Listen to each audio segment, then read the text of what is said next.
नमस्कार, NMF news पर आप सभी का बहुत स्वागत। मैं हूं आपके साथ अभिषेक पुंडी।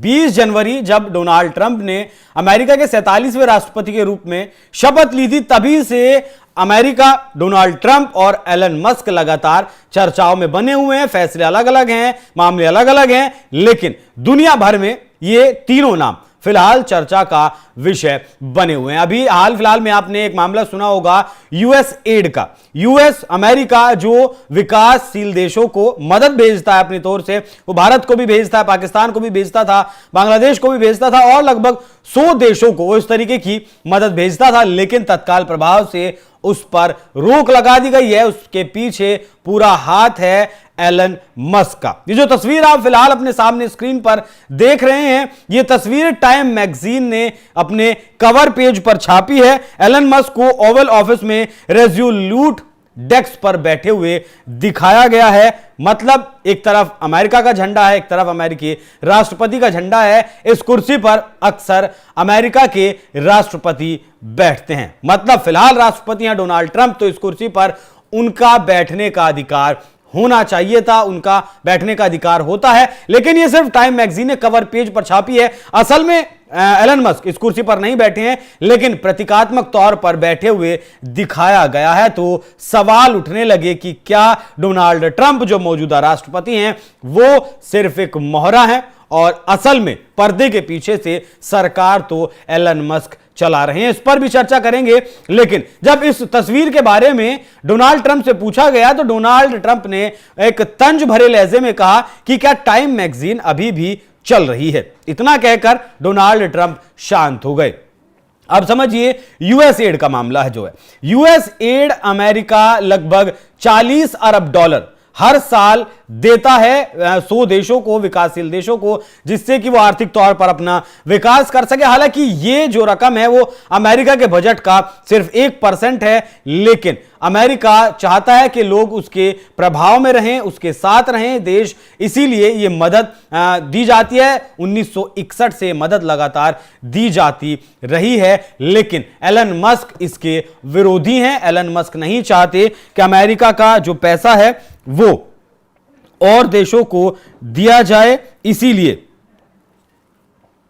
अब जो आदेश दिया गया है उस पर यूएस एड में रोक लगा दी गई है। बांग्लादेश की यूएस एड रोक दी गई है, पाकिस्तान की यूएस एड रोक दी गई है और भारत में भी कुछ पत्रकारों की यूएस एड को रोक दिया गया है। और रोका ही नहीं गया है, सिर्फ यूएस एड के जो कर्मचारी काम करते थे अमेरिका में, लगभग 600 कर्मचारी के जो सिस्टम है उनके वो लॉगिन नहीं कर पा रहे हैं। मतलब एक तरीके से उन्हें निकाल दिया गया है या फिर किसी को वरिष्ठ अधिकारियों को छुट्टी पर भेज दिया गया है। हजारों कर्मचारियों को नौकरियों से निकाल दिया गया। अरबों डॉलर की मानवीय सहायता अस्थायी रूप से रोक दी गई है। 90 दिन का वक्त डोनाल्ड ट्रंप ने लिया है। डोनाल्ड ट्रंप ने कहा है कि 90 दिन वो रिव्यू करेंगे हर देश की स्थिति को, किसे मदद देनी है, किसे नहीं देनी है, किसे कितनी देनी है और क्यों देनी है। क्योंकि विकास के नाम पर कुछ देश पैसा लेते हैं और उसे आतंकवाद जैसी चीजों में लगाते हैं, जिस तरीके से हमारा पड़ोसी पाकिस्तान है और बांग्लादेश है।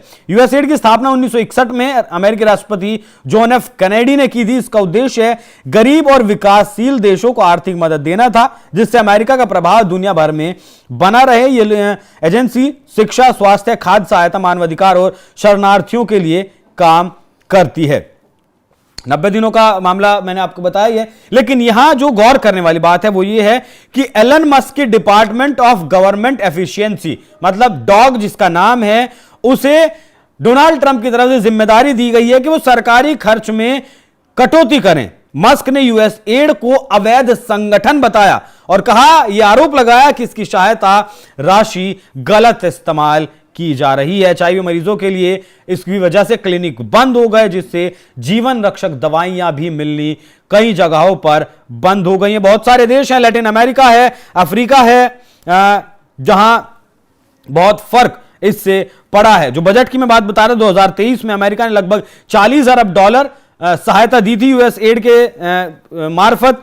यह अमेरिकी बजट का सिर्फ 1% है। लेकिन 2023 के एक सर्वे में यह पाया गया कि 60% अमेरिकियों ने कहा कि सरकार विदेशी सहायता पर बहुत ज्यादा खर्च कर रही है। हालांकि संविधान के, अमेरिका का जो संविधान है उसके हिसाब से डोनाल्ड ट्रंप पूरी तरीके से यूएस एड का जो अधिकार है उसे खत्म नहीं कर सकते, लेकिन हां अपने तरीके से कटौती जरूर इसमें कर सकते हैं। तो एलन मस्क, अब एलन मस्क का रोल भी यहां समझ लीजिए। एलन मस्क वो व्यक्ति हैं जिन्होंने डोनाल्ड ट्रंप के लिए खूब प्रचार किया। जिस वक्त डोनाल्ड ट्रंप प्रचार में थे, ट्विटर का बहुत इस्तेमाल किया और लगभग पार्ट टाइम छोड़िए फुल टाइम उन्होंने डोनाल्ड ट्रंप के लिए प्रचार किया। नतीजा यह हुआ कि डोनाल्ड ट्रंप ने एक भारी भरकम जीती और 20 जनवरी को अमेरिका के राष्ट्रपति के तौर पर शपथ भी ली। जिस वक्त अमेरिका के राष्ट्रपति के रूप में डोनाल्ड ट्रंप ने शपथ ली, उस वक्त उसी मंच पर एलन मस्क भी खड़े नजर आए। इससे पता चलता है कि कितने महत्वपूर्ण व्यक्ति ट्रंप के लिए मस्क हैं। सबसे पहले जो लगभग 200 फैसले, जो 200 एग्जीक्यूटिव ऑर्डर्स पर सिग्नेचर डोनाल्ड ट्रंप ने किए थे, जिसमें अपनी सीमाओं को सील करना हो या फिर और तमाम सारे फैसले थे, LGBTQ या जो सेक्स हैं वो मेल होगा या फीमेल होगा, ट्रांसजेंडर नहीं होगा, बहुत सारे ऐसे फैसले थे। लेकिन एक बहुत महत्वपूर्ण फैसला था। महत्वपूर्ण फैसला यह था कि एलन मस्क का सपना है कि वो चांद पर कॉलोनी बसाएं और उसके लिए भी एक ऐलान डोनाल्ड ट्रंप की तरफ से किया गया था उन पहले दिन जो सिग्नेचर किए गए थे। और अब जिस तरीके से यह तस्वीर निकलकर सामने आई है, जिस पर राष्ट्रपति की कुर्सी पर बैठा हुआ दिखाया गया है एलन मस्क को, उससे क्या करना चाहती है टाइम मैगजीन। तो बहुत से लोगों का ऐसा कहना है कि दोनों के बीच तकरार को बढ़ावा दिया जा सकता है, तकरार इससे बढ़ सकती है, क्योंकि डोनाल्ड ट्रंप चुने हुए राष्ट्रपति हैं, एलन मस्क एक व्यापारी हैं, भले ही उनके साथ हैं, लेकिन राष्ट्रपति जो मौजूदा वक्त में है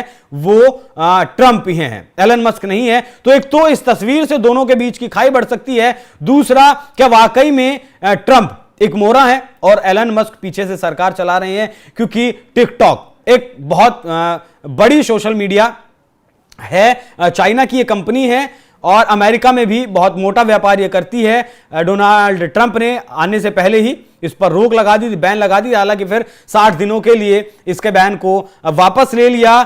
एलन मस्क से जब इसमें पूछा गया तो हालांकि उन्होंने कहा कि मुझे टिकटॉक खरीदने में कोई दिलचस्पी नहीं है, लेकिन कहीं ना कहीं घेराबंदी, चाइना की घेराबंदी करके अमेरिका में जो टिकटॉक का कारोबार है उसे ये लोग हथियाना चाहते हैं, क्योंकि व्यापारी हैं और एक जो एजेंडा सेट किया जाता है, एक जो नैरेटिव सेट किया जाता है, बिल्डअप किया जाता है, वो सोशल मीडिया के जरिए ही किया जाता है। टिकटॉक आपका अमेरिका का है, यूट्यूब आपका अमेरिका का है, फेसबुक आपका अमेरिका का है, और अमेरिका में अगर टिकटॉक भी रहेगा तो फिर अपने हिसाब से अपने नैरेटिव को, अपने एजेंडे को ये लोग फैला सकेंगे।